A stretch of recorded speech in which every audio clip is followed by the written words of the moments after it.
Hi, Rachel. Thank you for being here with me in this interview. Very happy to be with you, Andrea.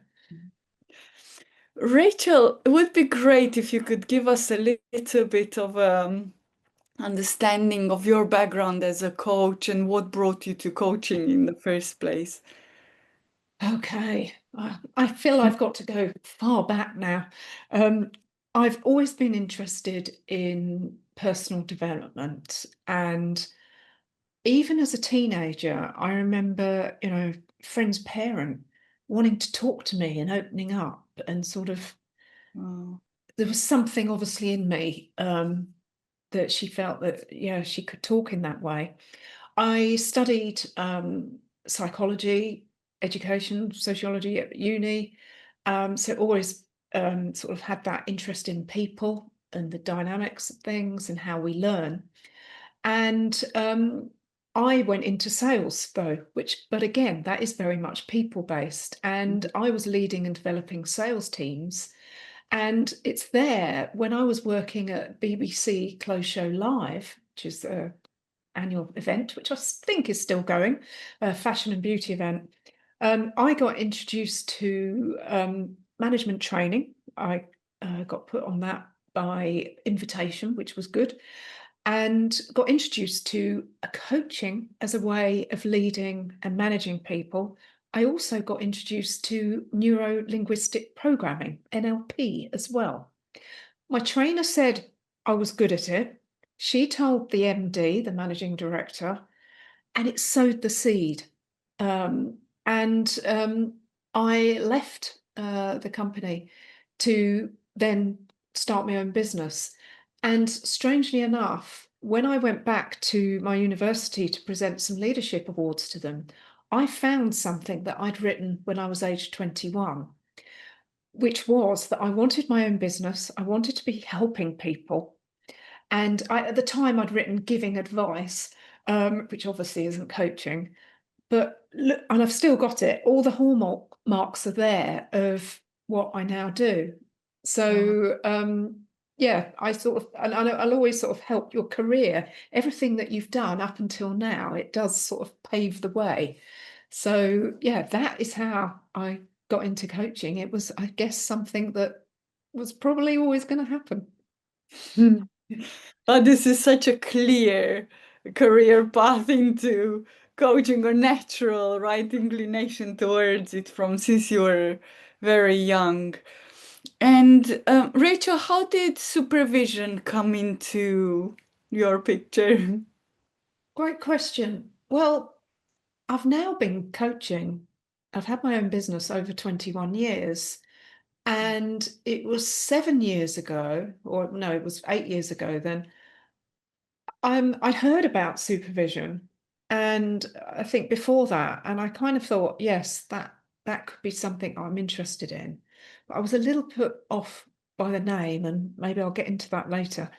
But Mhm. it felt like a logical next step because I trained and trained thousands of people around the world in coaching skills, and ICF mentored them. And I've always liked developing people and helping them, increase their confidence in themselves, but also in their skills and strengths. And so it felt supervision sort of was a natural part of that. And yeah, that's how I got into it. And I heard about the ICCS and I met Nick Bolton actually in London. In And person. yes, because I hadn't trained with his other company, Animas. And yeah, and then yeah, enrolled on the course. Hmm.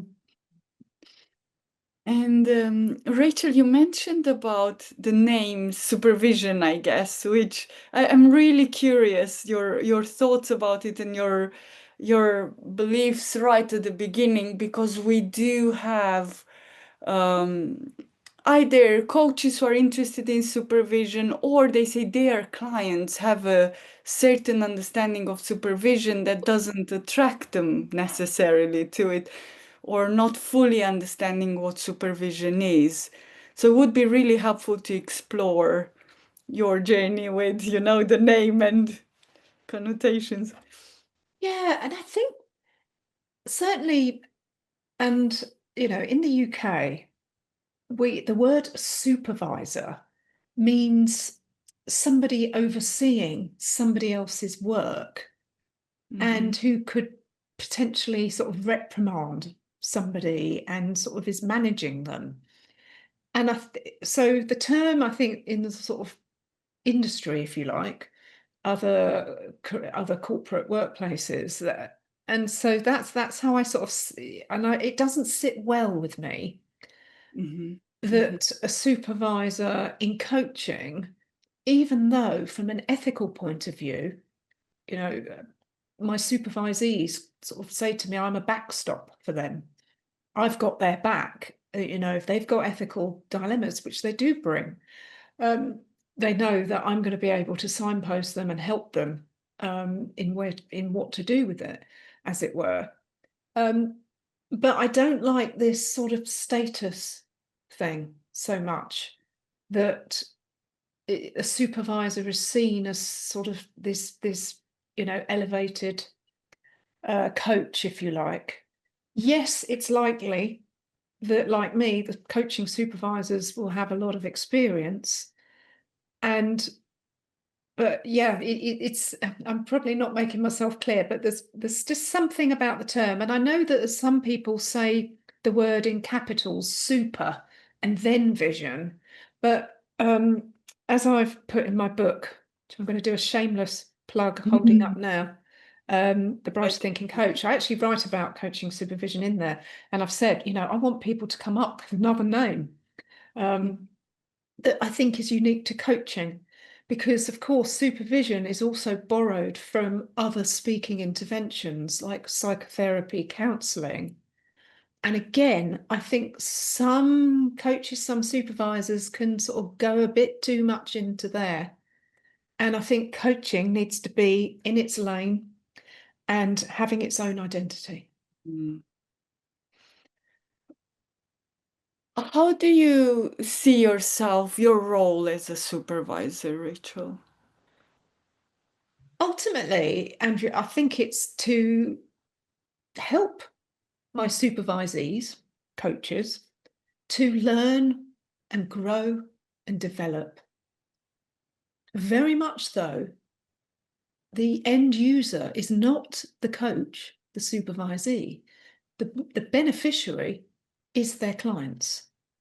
So it's very much helping the coaches to be able to do their best work so that they are at their most confident, their most resourceful, their most present, and feeling that they've got all the skills and strengths and that they can really support and challenge the coachees that they're working with. And that, ultimately that's what I'm about, helping them to be able to do that. And unlike some coaching supervisors, I will enable my supervisees, whether it's a group coaching supervision session or one-to-one, I encourage them to bring, it's not just about coaching dilemmas, client cases, it's also about them and how they are feeling as a person, what else could be going on in their lives, because taking a holistic view, it's about them feeling at their best so that they can do their best work and be totally present with their clients. So yeah, that's the sort of view I take, and I always want to help people feel good about themselves after an experience with me. So that's my vision. What do you love most about this work as a supervisor? Fact, like coaching, I know that I'm making a positive impact. I'm offering value.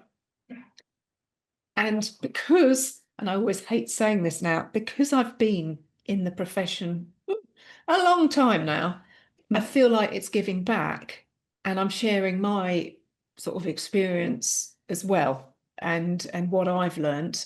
So I love empowering newer coaches Mhm. And that's where I see my career going, much more now, to help the next generation of coaches to really thrive. Mm.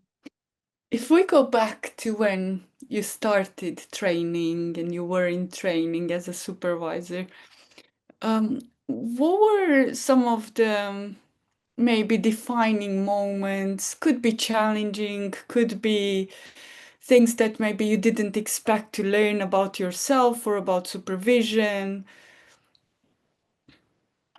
Yeah, the training in coaching supervision was very different to anything that I'd done before.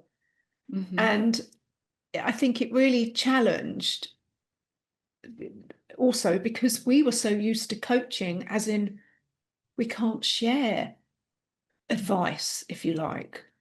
However, in coaching supervision, at times that is maybe what the supervisee will really benefit from. And if they've requested that, you can do that. So it was kind of also undoing things that we'd learned in coaching. Mm. However, that saying, I think a lot of the skills are very similar.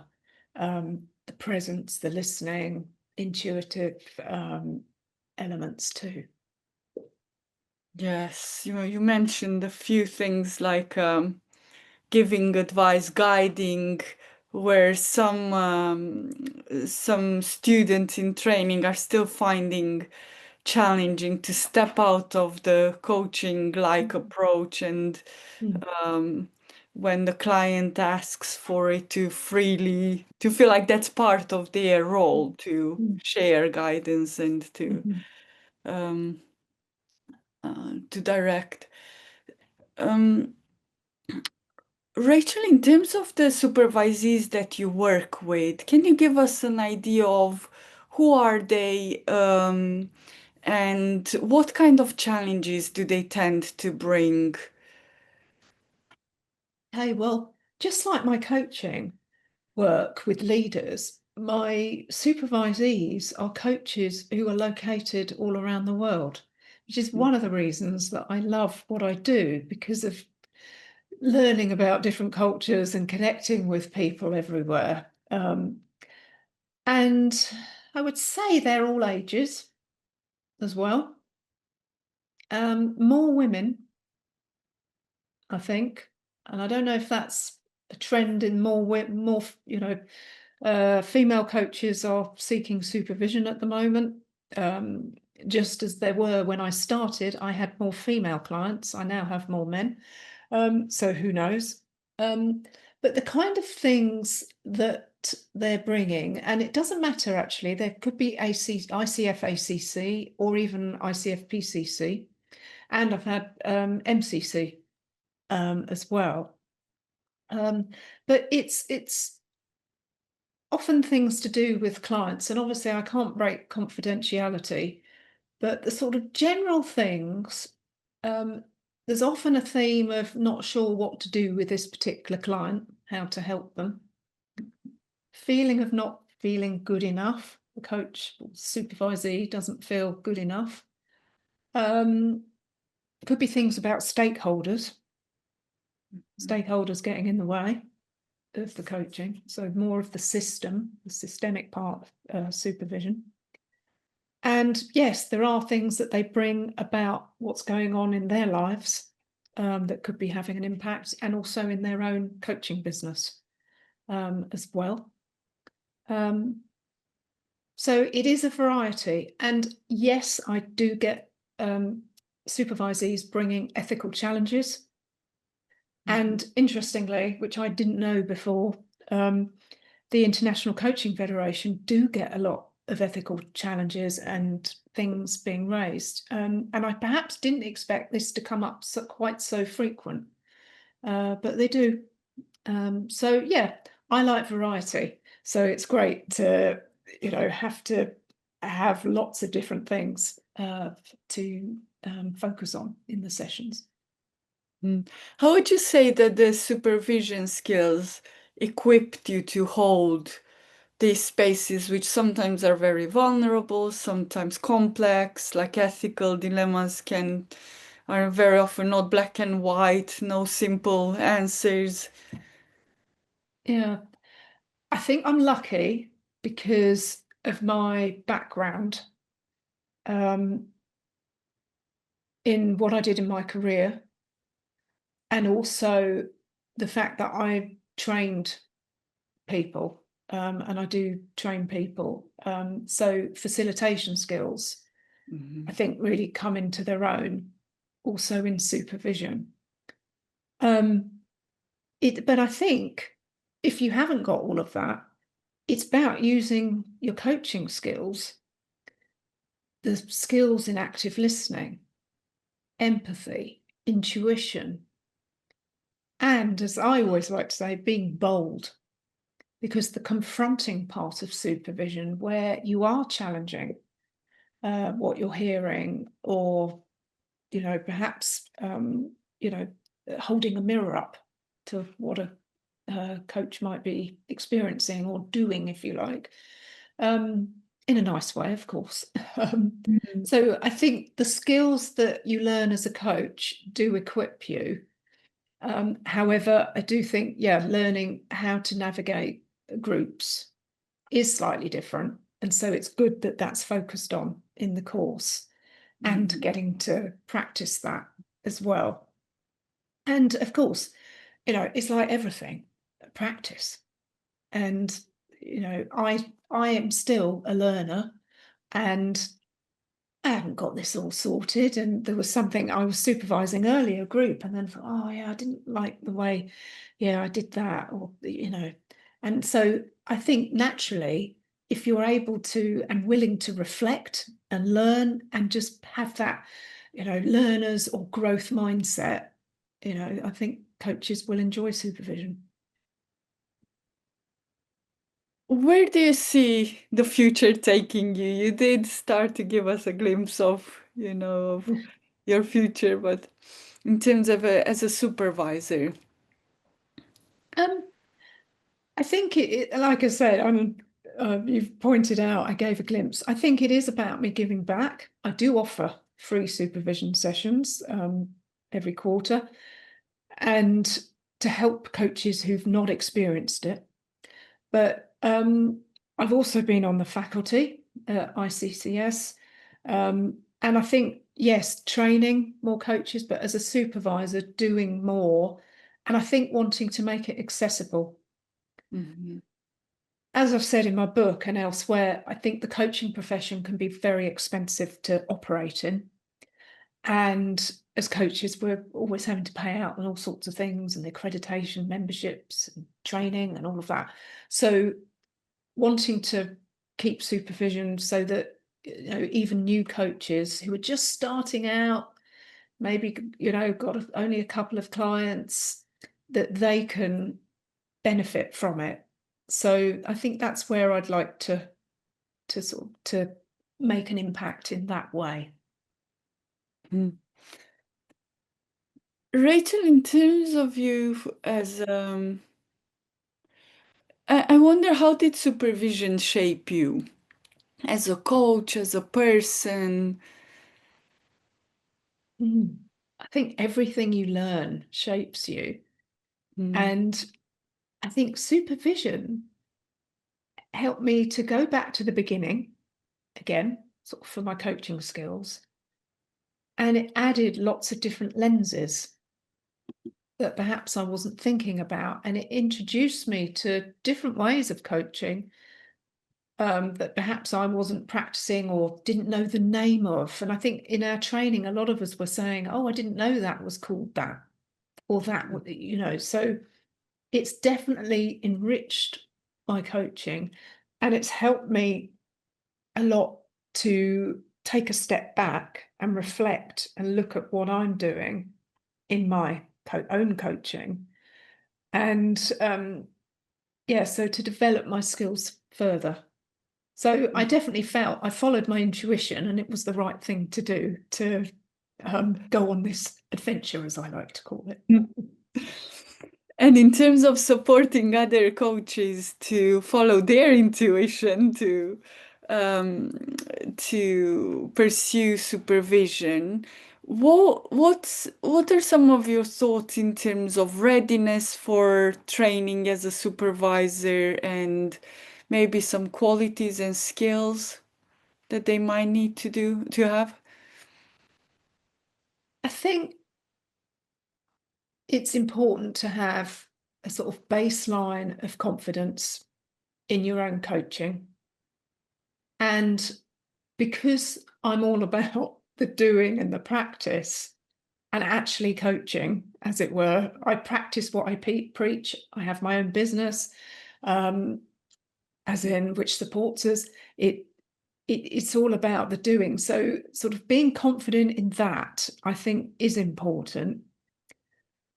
And that sort of gives you that level to then be able to sort of, I'm not speaking very well with this, am I? To be able to think about, right, how can I develop my skills even further? So very much have a learning and growth mindset. Know that you're going to be challenged. Know Mm, that your coaching style might even be challenged as well. And be ready for that, and be ready to interact with other people who have had a totally different learning experience about coaching. And their coaching might be totally opposite to you. And to embrace that.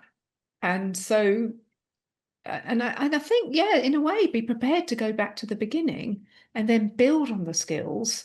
And it's like taking a jump off into other areas, and know that this is going to, if you train as a coaching supervisor, it's going to add and build on to what you already know, but it is going to challenge your thinking as well, but in a good way. mm. And that's exactly what a lot of the people that I speak to, a lot of the coaches are looking for. I'm at a stage where I want to be challenged. And for the very experienced coaches, there aren't many spaces where they can be challenged because of how much they've learned, they read, and Mm. at the end of the experience, I hear a lot of them saying, this was a challenge. This was exactly what I needed at this stage. Mm. But I'm also thinking about not everybody's ready to train as a supervisor, and there is a sweet spot, and for Mm. everybody will be different. There isn't a formula for it. Mm. But still, I agree with you. There is a place of confidence, of finding your feet in coaching where you feel comfortable to build on. If you're still wondering about who are you as a coach, what exactly are your interventions and how, if there's a lot of questions still around coaching, might not be quite the right time to um, step into supervision. Yeah, and I think, as I like to say, it's a well-known saying, the magic happens just outside of your comfort zone. And I Yes. think that's what the training in coaching supervision really adds. And it doesn't matter. And I've given the example of being an external coach because that's what I am. The Mm, majority of supervisees I help are that. But there are a lot of internal coaches who are coaching at work, and they become coaching supervisors as well. And on my training course, way back when, we had quite a few people who were doing it that way. And I think that's great that workplace coaching in that respect is becoming more professional and having the accreditation as well. So yes, I think it's being comfortable in what you're doing mm, and confident and being ready to add to that, not because you think, oh, I need to get another training mm. accreditation because I feel less than. I'm very passionate about that, by the way. I write about it in my book, and I worry that a lot of coaches aren't coaching, they're busy on training courses. This Yeah. is different. This is about, right, here I am. This is about getting to another level, but it's also, again, giving back your skills to helping other coaches so that they really thrive. But of course, when we are in coaching supervision, when we're running the sessions, ourselves, we learn. And so we're always learning. I learn when I train people in coaching skills. So that's why I do what I do. There's always something else to learn. Mm. And I think as coaches, as supervisors, we're hungry for learning. There will always be, right, something that new that we want to learn, and we will always be on that path of learning. Rachel, thank you so much. It's been a pleasure to have you here with us, and thank you for so openly sharing your journey as a supervisor. Very happy to be here, and yeah, very happy to help anyone who's considering training with ICCS, and happy to talk to you about it. Thank you, Rachel. Thank you.